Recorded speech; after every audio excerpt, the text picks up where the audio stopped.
无论什么样的黄金，真的假的，只需要一根针就能够辨别出来我们的黄金到底是真的还是假的。其实真正懂得黄金的人并不多，所以在购买的时候一定要放大眼睛，学会去辨别黄金的真假。大家好，我是小林，欢迎来到我的频道。黄金作为一种国际公认的贵金属，一直都是财富地位的象征，有着非常大的升值空间。在这个鱼龙混杂的黄金市场，如何的快速的准确的辨别黄金，成了很多人都需要学习的技术。今天分享几个辨别黄金的真假技巧。第一，我们可以用针来划痕一下，使用我们的绣花针在黄金上面划痕，我们可以多划几下。这种方法原理基础于黄金的物理特性，因为黄金的硬度相对比较低，大约在 2.5 至 3.0 之间的末世的硬度，这就意味着它容易被尖锐的物体所划伤，留下一点痕迹。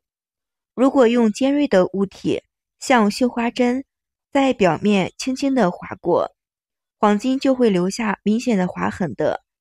因为它的硬度不足以抵抗这种压力。那么假的黄金，特别是镀金的、合金的制品，因为是硬度比较高，不可能留下划痕。二，看钢印。我们在购买黄金的时候，首先就要看它的钢印。在国家的规定中，所有的黄金首饰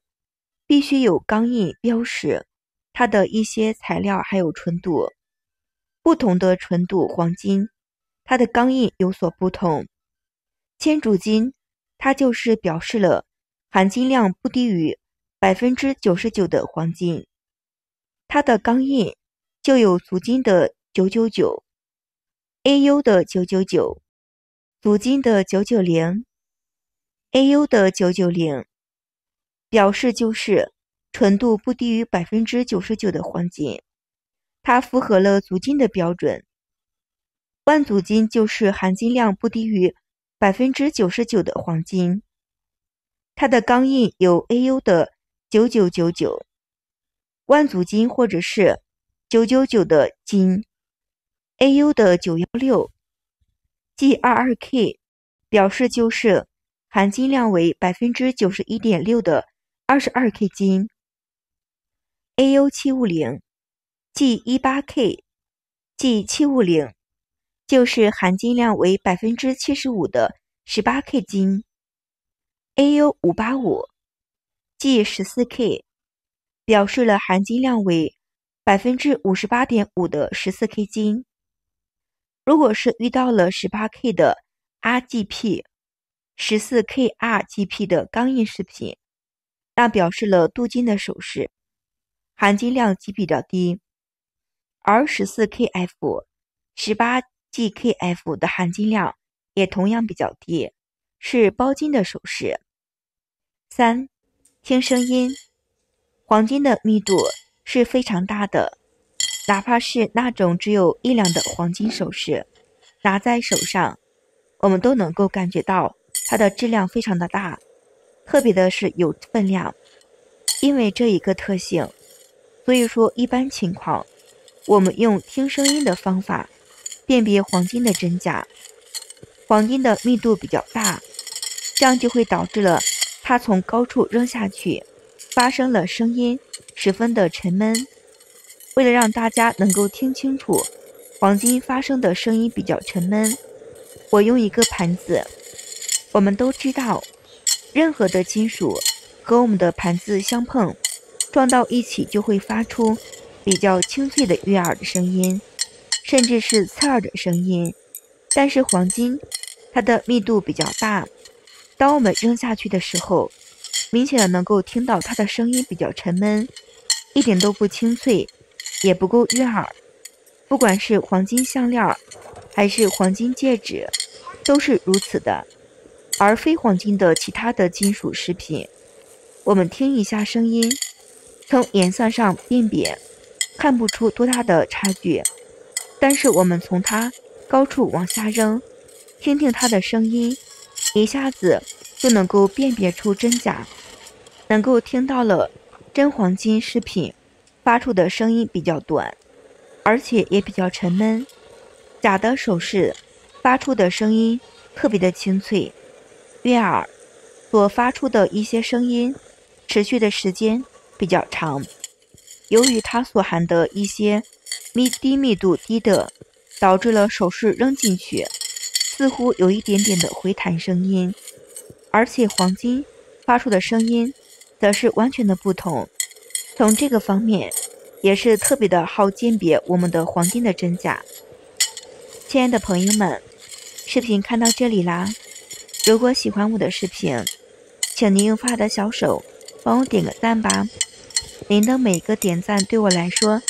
都是最大的鼓励和支持，谢谢大家。4. 磁铁的辨别法。我们都知道，真的黄金我们用磁铁是吸不动的。如果说不良的商家在制造黄金的时候掺入了金属成分当做了配置，有时可能磁铁就会吸到。购买黄金时，只要携带了一块的磁铁，用我们的磁铁吸一下黄金，如果说黄金能被磁铁吸起来，这样的黄金里面掺了一些杂质，购买黄金的时候一定要注意我们的一些安全。5. 黄金的密度是比较高的，约为是 19.3G cm3， 相比大多数的常见的金属都要高出不少，像铜 8.9， 银 10.5， 铅 11.3， 我们就可以选择密度测试来检测黄金的真假。具体测试的方法简单，准备一个精密的电子秤，带有刻度的量杯，在杯子中接入适量的水，记录好我们的水位，然后把黄金饰品放进水中，确保水要将我们的黄金淹没，接着记录新的水位，再将水位减去原始的水位，得到了一个体积差，接着再用黄金的重量除以体积差，也就得到了具体的黄金的密度。如果检测出来的密度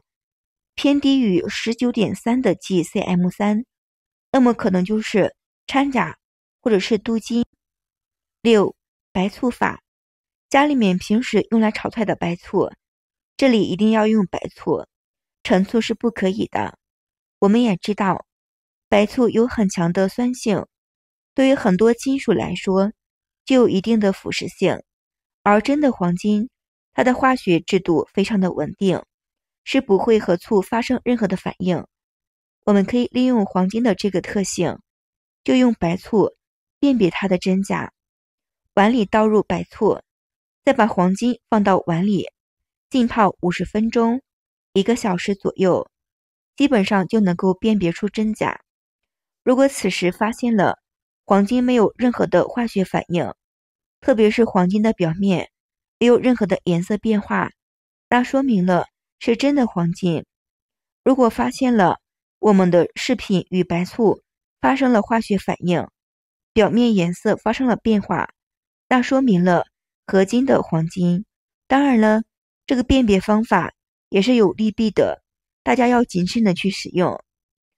今天分享了6个辨别黄金的方法，朋友们，你觉得哪一种更加的实际实用呢？其实哪一种辨别方法都是不错的，你更喜欢哪一种呢？欢迎下方留言评论一起讨论。如果你有其他的辨别黄金的方法，也欢迎下方评论哟。非常感谢所有朋友们的支持和喜欢，谢谢大家，我们明天视频再见。